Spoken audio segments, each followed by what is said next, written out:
Hello, everyone. Welcome to William and the Magic Box. Today on our show, we are going to have Chris. Chris is from London in the UK. So let's see what Chris has to say. Enjoy the interview. So, hello, Chris. How are you? I'm really good. It's still pretty hot, which I'm not very like attuned to, I have to say. I have Irish genetics, so I don't really tan very well in the weather. I just burn. So I'll be grateful when it kind of cools down tomorrow, I think.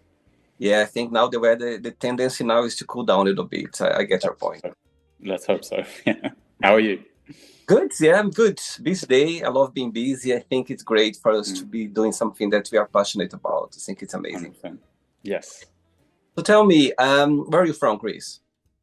So I was born in Hammersmith, born in London. My family, my mum originally comes from Ireland, and my dad is from Cornwall. So both kind of Celtic nations. So yeah, mum's from Northern Ireland though, dad's yeah from down south in England. I see. And you lived most of all your life in London. Actually, a mixture. So I've lived in Italy, in Naples, which was honestly one of the best experiences of my life. Like, Naples has all these stereotypes, that it's kind of dangerous and dirty and a lot of kind of graffiti. Well, the graffiti is true, but I actually loved it there. It was one of the best experiences of my life. It's one of those rare places where I've never had this anywhere else, where you go there for the first time, and the first few days you kind of hate it, but by the end, like you just love it. It's yeah, it's a brilliant place. I'd highly recommend it. I see. And tell me, what was the highlight of your week just finished now? The highlight of my week just finished now. What can I say? I attended a webinar actually with this charity that I've been doing some work with called Blue Dragon Foundation, who work Okay. in Vietnam. And it was this amazing webinar with the leadership team there, giving some insights into like the work they do, the situation in Vietnam, how they're tackling trafficking, both like from the sense of rescuing people who are affected by trafficking, but also being proactive with kind of stopping the root causes of trafficking as well. So yeah, it was really like fascinating webinar. I really enjoyed it. Wow, amazing. Right. And what do you do for work for a living, Chris? I work in tech. I work for a SaaS startup. So this is a software startup, but we try and be like a little bit different. We plant trees as part of our platform. We're very big on working with charities and B corporations, which are like businesses for good. And yeah, it's a very small team. I've been there for about 6 years, so it's lovely to have kind of a close knit team where your colleagues kind of feel like friends, and yeah, we feel like we're doing some good work in the world. So it's yeah, it's good fun. It's challenging, but it's good fun. Amazing. Chris, during the interview, before I start the interview, I always ask my guests on the show to bring something that means a lot to them. So that could be a Mm. gift, a picture, an object. There's something you could share? Yes, absolutely. I have it just here. So this, bring it into the camera.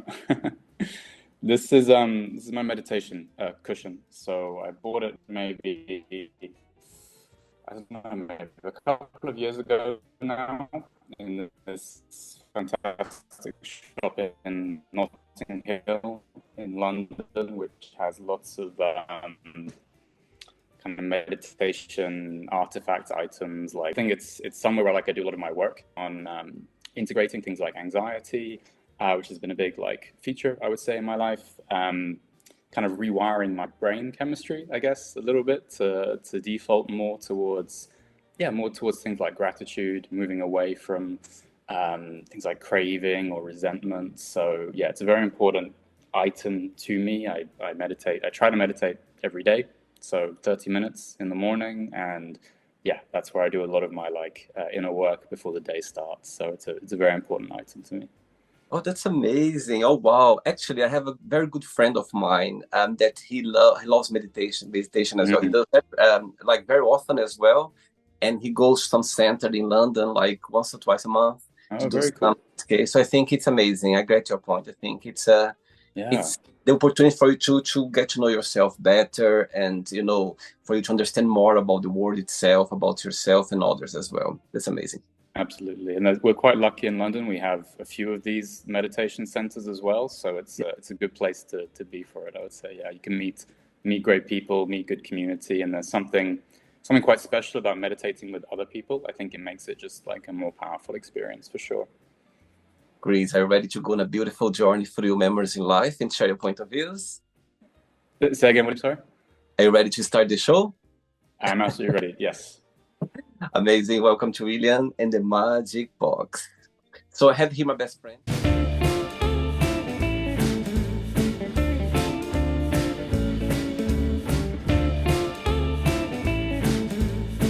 Random fun questions. So what I'm going to do, I'm just going to play a song just for us to relax before the first question, okay? Sounds good. Let's do it. Right, before I start the interview, during the journey, if it comes up a question that you don't want to talk about or you don't want to answer, always can change, okay? Gotcha. Amazing. First question is, who do you count the most for help? Who do I count the most for help? It's a tricky question. I would say my first reaction is actually to how to describe this. It's not like God, but like some sort of like higher power. Actually, I would say is the first go-to for me. Maybe it's because I'm like a bit hesitant to ask friends always straight for advice because I feel like I want to be a good friend and be supporting other people. So I sometimes find it difficult to reach out to friends. But in my first instances, yeah, to kind of try to tune into whatever you want to call that higher purpose, higher power, that like better version of me that's going to have some better answers than the like normal version of me. So that's my like first go-to, yeah. And which person in your life comes to your mind so sometimes when you're feeling the lowest for some reason, or you're feeling the greatest, and you feel like, oh my God, I feel like sharing the moment. There's a person that comes to your mind for both situations? I'm actually lucky that I have a small, like very close circle of friends. So it's hard to say anyone between them, but I have like, 5 or so people that I know any of them would be the ones I could like reach out to. And as you say, like good moments, high moments, or low moments as well, 100%. Okay, so all of them, they're watching this interview right now and have a moment, an opportunity to send them a message. What would you say they're watching? I would say that I'm just grateful for them. I'm very lucky to have some awesome friends in my life. It's only recently I think that I've really appreciated how lucky I am with my friends. It's something that's very easy to take for granted. I know not everyone has such positive influences in their life, whether it's friends, family. But yeah, I'm very, very lucky and very grateful for them. Amazing, very good. Next question, let's do it. Hey, Chris from London. Next question is, how would you like to be remembered in life? Wow, I would like to be remembered as, I would like to think, it sounds like kind of a big ego thing, but I would like to be remembered for someone who left the world like a little bit better than they found it. I don't know if that's going to be affecting one person, lots of people, but even if it's just one person, then that's enough for me, that it's a little bit better thanks to my existence. I think that's, for me, is the most important thing. And what's the meaning of life for you when you think about life? The meaning of life, I think, is quite similar, right? It's to do some good for other beings, right? I think for me, like everything is kind of interconnected in the sense that I'm like connected to you in a way. I'm connected to other people, other living beings. I don't believe that we're all just like separate to each other and these own individuals. I think nowadays the society's viewpoint is very like individualistic, and we're just thinking like just think for yourself, and everything's like a means to an end to make your own life better. But we don't always need to optimize our own lives, right? Like we live in the Western world, we're already very lucky. We can have a bigger impact maybe in life to help some other people who are not so fortunate, rather than always like trying to optimize our perfect routines or our perfect like lifestyles. The meaning of life to me is, it's to do a bit of good to those who are less fortunate, I guess. Beautiful. I like that. Amazing. Next question, ready? I'm ready. Let's do it. Next one.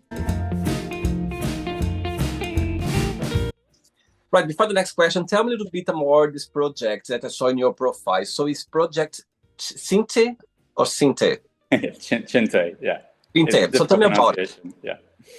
So this is something which was kind of inspired by my grandfather. He fought in World War II in Burma, which is now Myanmar. And I was researching a lot about kind of Myanmar and Southeast Asia and the country and the countries around it and some of the problems that these countries are facing. Particularly, around refugees and trafficking. And, I was pretty happy, I guess, with my life in many ways, but part of me was just thinking that there's a little bit that's missing, and it was in the back of my mind, kind of like scratching my mind of, I should be doing something a little bit better, I think, with my life. And as I was researching, these things about my grandfather's past and these countries, the idea kind of came to me of like, why not set up a project or initiative, at least, to start with, to see if I can do some good for, like I say, people particularly in rural areas in Myanmar, in Vietnam, in Thailand, who struggle from lack of opportunities and poverty and conflict and all of these, like, even climate change, right? All these big crises that we're a lot more protected from, at least I am, and a lot of us people around us in places like London. And so that was like the initial start. And it's very early stage at the moment. I don't have my own charity. It's not my own organization yet. I'm just giving to existing charities. But I don't know, man. It's something that, feels good to be starting, feels good to be doing, and I'm just excited to develop it and see where it can grow from here.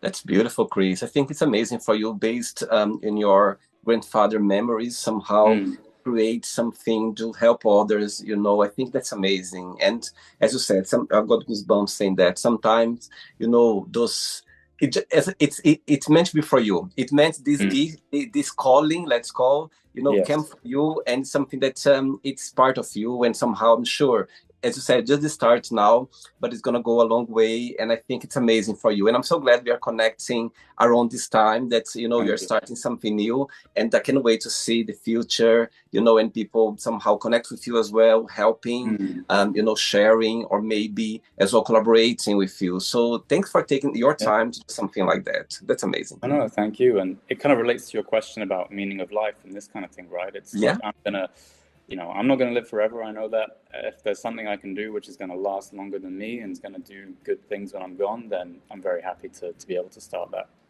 goosebump again. Beautiful. Love it. Beautiful. Okay, next question is, if you could live in any time period, which one that would be, and why? Wow, that's a really good question. I've been always quite fascinated, I guess, by history and different historical time periods.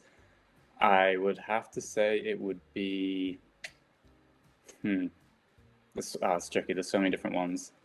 Um, when I was at university, I was studying about like Haitian culture, and Yeah. so like part of me was like, I'd love to be in the time period when Haiti first like became its own like country. I think that's fascinating as a history. Some of like the feudal Japan and like the samurai culture, I've always been really fascinated about. So yeah, there's just a few, but there's so many. Yeah. I see. Okay, 2 questions left. Let's do it. You like dancing? I like salsa, actually. Yeah, I do Oh, a bit of really? salsa. So, like New York style salsa. My Oh, Cuban's not very good, I have to say, but I got into salsa a little bit. Yeah, really enjoy like the crossbody New York style salsa for sure. I see. Okay. Next question is, what's the best first date you ever been on? Best first date. I had a lovely first date with the girl I'm currently dating. It was funny, like Oh, it started very how can I say? It was like a very grey London day, sometime in March, and oh, we go to this bar, and it's a very like it's kind of a rubbish bar. It's very noisy, it's very loud. It's kind of like a pub. yeah, There's a big group of like lads, like drinking beer right. like next to us. I'm like, oh, this is gonna suck. And I It's gonna was suck. I love that. yeah, It's gonna yeah. suck. And it was kind of like a blind date, I guess. Like we hadn't really like known each other much before, and she was running a bit late, and I was at the time a bit interested in like studying Russian. So I have this book with me. I'm studying the Russian alphabet, Amazing. and but I'm like, and then she arrives, and I'm like in my mind, I'm still like in Russian like grammar mode. But the way I remember it at least was this very gray day, and then she sits down next to me, and it's like this um, beam of light, and this beam of like warmth just like dropped down next to me, and that's very much Oh, yeah. It was a very good like moment from then, and so yeah, we had a lovely time after that. amazing. And what's your favorite Russian word so far? Oh, good question. Davai, which is like, come on. It's like, like you can do it, like Davai, Davai, Right. Davai. Although the most frequent Russian phrase I use is when I would visited Kazakhstan, and it's Извините, я не говорю по-русски, which means I'm sorry, I don't speak very good Russian. And I use this phrase a lot. I think tonight you're gonna use a lot. Divide, divide, because England is playing tonight. So you're gonna be like Yes, divide, divide. exactly. Yeah. I love it. What's the biggest joy of being Chris? What do you like the most about being you? I think to be a good influence on the people around me. I think I'd like to think that I'm like, easygoing and I'm a good influence, whether that's friends or family. And I think that's, to me, is the most important part of like being me, is to be that good influence. I see. Okay. Last question. Ready? I'm ready. This has been fun. Let's do it. Last question.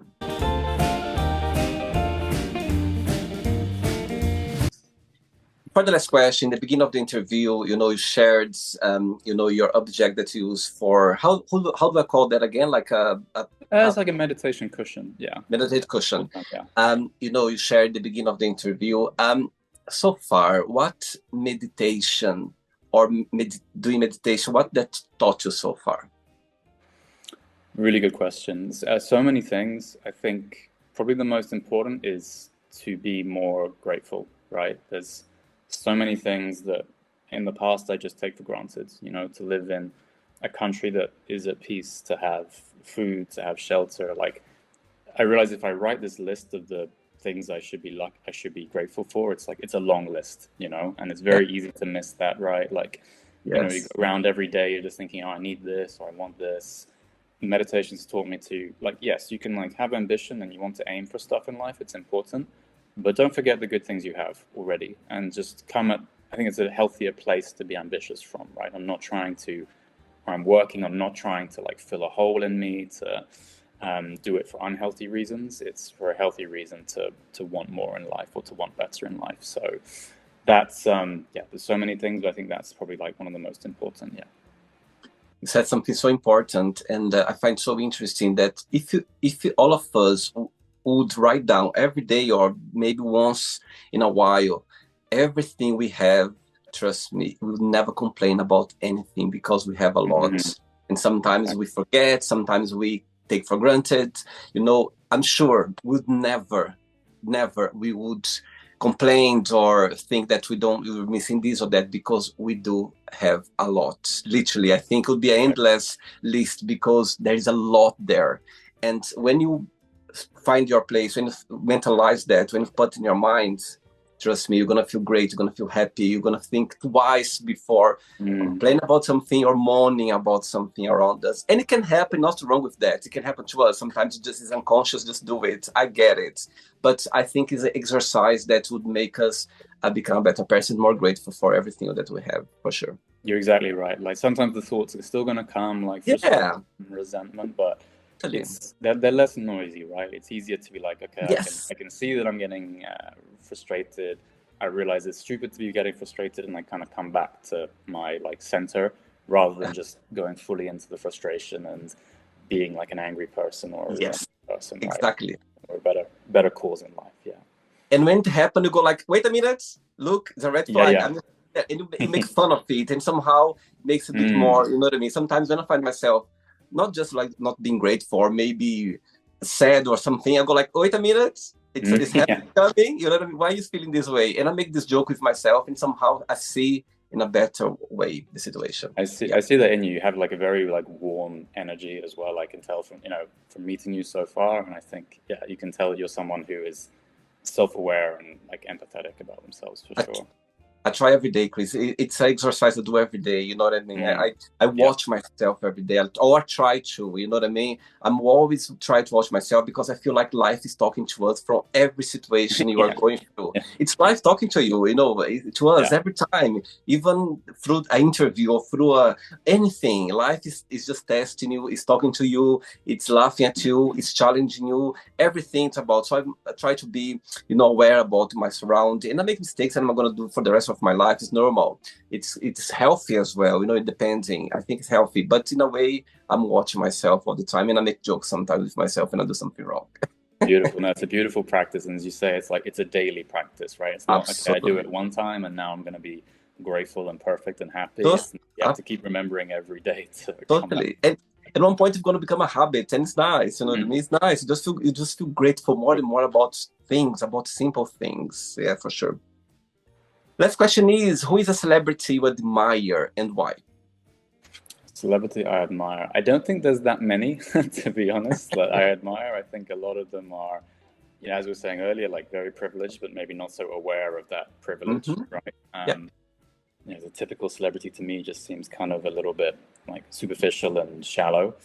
yeah, But if there's one guy out there who seems like a good role model, it's probably someone like Keanu Reeves. I think he seems like more grounded, more down to earth, more self-aware. So if I'm imagining like a celebrity I would like to hang out with or like go for dinner with, or be at a dinner party with, I think someone yeah. like Keanu Reeves for sure, rather than some of the others just strike me as like I'm not going to have much in common with these people. I'm going to get a bit frustrated to be talking to them. Yeah. It's so interesting saying that, Chris, because I had situations here on the Magic Box for the few years I've been doing it. Some people mention here as well, actually, Right. not about, not in this question, but a different question or a different topic. They talk about him as well. It's so interesting saying that because he, some people said that's very down to earth, very easy. Sometimes Mm, you can see him in New York City on the tube, like literally on the train in New yes. York City, and he avoids the celebrity things, height. So it's interesting saying that. Wow, amazing. Yeah, I think he's just like an actor who loves what he does. He loves So his job, and he happens to be famous. But I don't think I get the sense he was never doing it to be famous, right? He just loved absolutely. acting and was And famous as a result. you can tell sometimes, sometimes even if you don't know very well the person, you can feel the energy, or you Yeah, can yeah, literally tell, you know what I mean? And sometimes definitely. it's just, it's there. Amazing.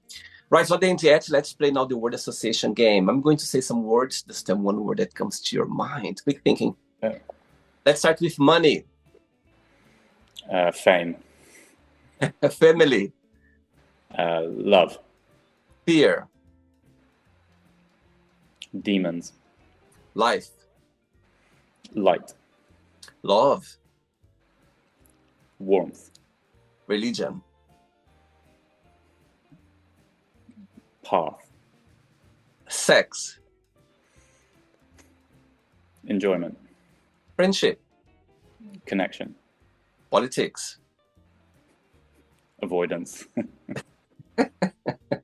more than ever now, yes, Yeah, yeah. desire, Energy, regret, shame, success,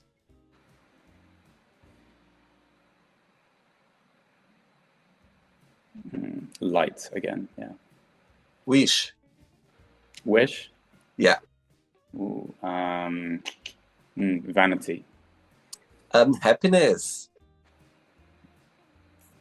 warmth, One word for London.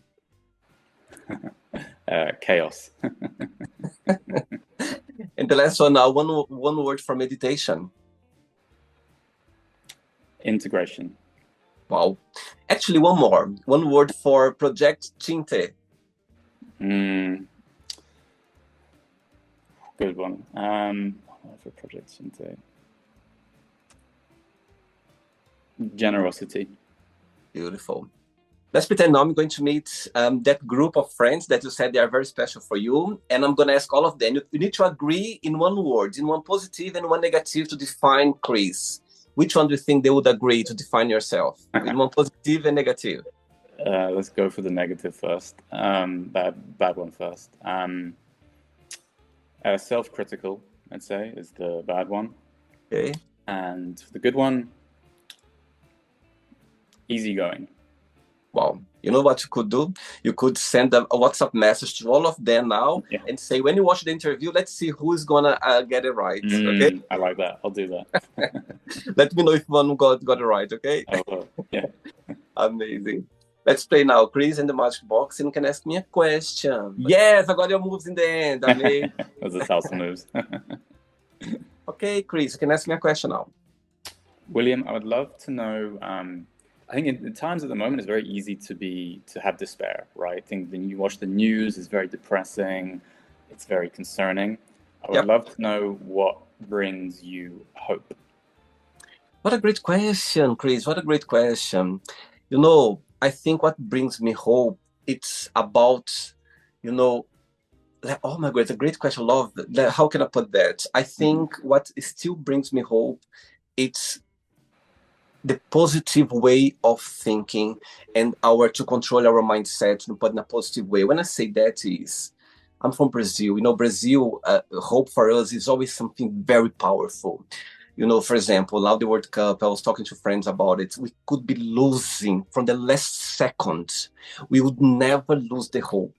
You know what I Mm. Literally, I had situations like, and it's so interesting living abroad, and I see the way we approach hope for us is something that it's gonna, when until the last second, we still keep it like believing.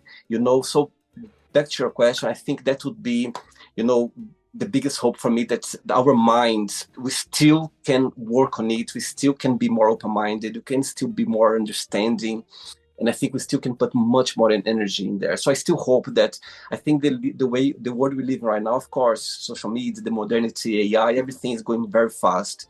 But I think at the same time as well, we are involving more and more our minds, open our minds more and more as well. I think the information is there out there, it's more spread now. There's no way, it's more difficult for us to things or situations to be hidden. You know what I mean? Mm. So I think the positivity, that's the biggest hope. I think is still there. I think our mind, and I think the tendency for ourselves is to, we have hope deep inside. Sometimes, even if you're Mm. negative for something, but I still Natural. think there's a hope there. You Yeah. know what I mean? So the biggest hope for me, I think, is people that we are still expecting a better life or a better situation, the world to change now. I think people there become more open-minded. That's for sure. That's why I can feel it. I think a bit long way to go. I guess that. Mm. Yeah. I know that, but I have a feeling that people, they have, there, I don't know, there's something open our mind, including myself as well. Open my mind every day through the interviews and through talking to other people. I educate myself every single day, and I think I feel it. If I'm opening my mind every day, I'm sure others around me, they're doing the same Mm. as well. And actually, I never said that before. You inspire me to say Yeah. that. I love that. I'm glad. And actually, I'm going to repeat again because I never said that. I'm opening my mind. I'm working or open my mind every single day, and I believe, I have no doubt that people around me, not just around me, the world itself, they are open their mind more and more as well. Mm. My God, I never said that before. I love No, that. no, I love that, William, and it's so important with like what you're doing, right? It's not obviously just for you; it's for other people. We're getting to know other people, other ways of life, other ways of Yeah, looking at the world, and with that, as you say, it kind of opens our mind from the default, which is I just focus on me and my life and my way of looking at the world, which yeah, is which can be very heavy. But when we open up to other people's experiences, it gives us that perspective and give us more gratitude and give us more ideas, and maybe just makes us feel more connected and more human, right? totally. And what you're Yeah, doing is using like social media in the right way, to thanks so build much. connection, not to, yeah, to distract or to give people back like wrong to manipulate, right? These kind of like nasty things. It's very powerful what you're doing in like a very connective way. Thanks so much. I think the platform here, the Magic Box, is a place where people, they can be safe to be their true self, express anything that they think, and leave a memory and connect with others. I think that's the whole magic of the show. It's about people express the way they are without any judgments. I think we are here to help others, to open our mind and help ourselves as well. Amazing. Beautiful. I love that. What a great answer. You enjoyed the interview? I've really enjoyed it. It's been really, really fun. Thanks again, Chris. Thanks for taking the time. Thanks for being so No, kind thank and you. sweet. And again, I'm gonna tell you, I'm so glad that we are working this project. You are no, actually, I'm so glad that you are following your calling. You know what I Thank you. mean? You are Yeah. going to your calling. I think it says everything. So thanks again for taking the time and for be able to listen to your calling, and you are put some your energy and some work on it as well. So I'm very happy to know that. And before you go, if you can share a positive message or anything that you live by. Yeah, sure. It's a quote by a Buddhist monk called Thich Nhat Hanh, and the quote is no mud, no lotus. It's like you can't have the good things in life without some of the bad things. The lotus is made out of ugly things, right? It's made out of mud, but if you don't have the mud, then you can't have the beautiful flower, right? So I like Totally. to think that that's a helpful message, in times of suffering or just appreciating them in life. you don't get the joy without the suffering. These are all interconnected. It's the two come together. So yeah, that would be my like final message. And when I was saying before that, when you mentalize that, trust me, the mud becomes more clear when you mentalize both. You know what I mean? Maybe the mud it starts to be a little bit, you know what I mean, maybe stick or something, because you know already that's part of it. So you just navigate more easily through life when you realize that. You remove that like frustration with the mud being there. It's like the mud's there. You can't change it. It's like, accept the mud. Accept it. It's part of it, and it's healthy. It's part of it as well. So just accept it. Amazing. Thanks again. Regards to your friends and family, and good luck tonight with the World Cup. I don't know if you're following, but good luck. And you keep in touch. Okay, take care. Enjoy your day. William. Take care. Take care. Bye bye. So, did you like the show? Don't forget to give a like, to share it, and also don't forget to subscribe to the channel. And if you'd like to be part of the show as well, first subscribe to our channel, and after that just go to our website www.williamandthemagicbox.com and send us a request saying why would you like to be part of the show, and I see you there. Bye bye, see you next time.